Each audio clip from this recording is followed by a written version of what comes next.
e assim por diante, tá bom?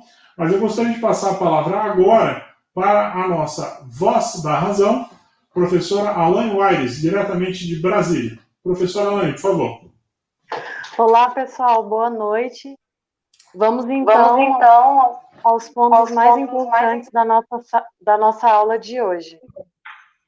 Então, na definologia, foi citado o verbete acabativa interassistencial do professor Valdo Vieira e o verbete acabativa falha da professora Mabel Teles. Também foi destacado o verbete autorrestauração imediata do professor Valdo Vieira, para quem quiser aprofundar mais sobre a questão da acabativa. Um ponto importante é que o ponto final ideal de toda assinatura autopensênica correta é a acabativa. Algumas observações. Deixar a situação inacabada não é bom perante a evolução. Um erro comum é a pessoa se considerar eterna nesta dimensão. Essa fala foi com base no léxico de Ortopensatas. Outra observação importante é que, a partir dos 50 anos, a Consim deveria dar o devido encaminhamento de tudo da vida dela, como exemplo, os seus escritos e o testamento. Sobre a Proexis, o maior projeto que temos para fazer nesta dimensão é a nossa Proexis, e um eixo fundamental dela é a interassistencialidade.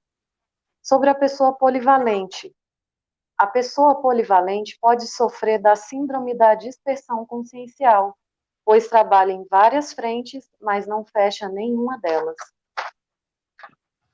Algumas ideias centrais com base em pensatas.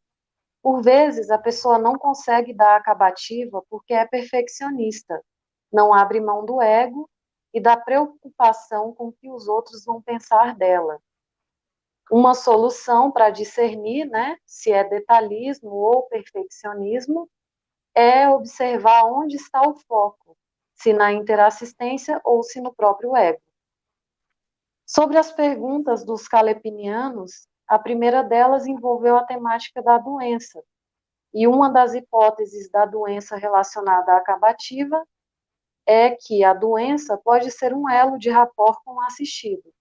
Outra possibilidade é que ela seja um reflexo do modo com que a consciência agiu noutra existência.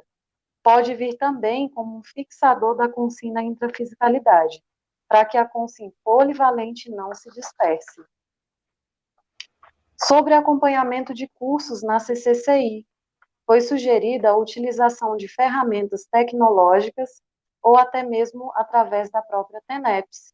É possível qualificar o polinômio interassistencial através dos trafores da equipe e deixar a porta aberta para que o aluno retorne. Sobre a rotina de GESCONs, tudo começa pela tarefa mental somática pessoal. Você definirá na sua rotina diária um horário para as atividades mentais somáticas. E outra dica é dissecar os tratados básicos da conscienciologia, destacando as ideias e fazendo anotações e reflexões sobre o que foi lido. Sobre o rastro que é deixado nos ambientes. É importante limpar energeticamente por onde você passa. Como ficam as pessoas por onde você passou? E foi observado que a cosmoética destrutiva não traz ressaca moral. Foi destacado também sobre o verbete da professora Adriana Lopes, o mito de tudo ser para sempre, podendo ser esse uma das bases da acabativa falha. Por último, foi falado bastante sobre a superdotação, então eu destaco para vocês que não adianta superdotação sem megafoco. Por vezes a pessoa precisa saber o que ela veio fazer nessa dimensão para direcionar essa superdotação. É preciso refletir o que você veio fazer com isso, para os superdotados. Sugerido o filme Um Homem de Sorte, para que avalie a questão da incomplexo. Sobre iniciar um empreendimento e não concluir. O que falta, né, para consim?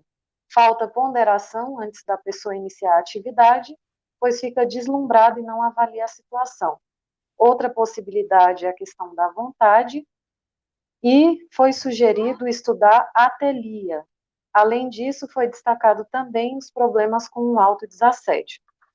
Esses foram os pontos que eu destaquei da aula de hoje e agradeço a oportunidade. Boa noite a todos. Alane, nós que agradecemos a sua contribuição aí na Voz da Razão, um ótimo resumo da aula, como sempre, né? Lembrando que a Voz da Razão é o compartilhamento das anotações livres do pesquisador. Ele não tem o compromisso de resumir a aula inteira, ele compartilha ao final da aula aquilo que ele achou de mais interessante. Isso, de certa forma, é um laboratório para incentivar as pessoas a também fazerem um uso prático, útil, daquilo que as pessoas anotam, entendeu? Nesse sentido.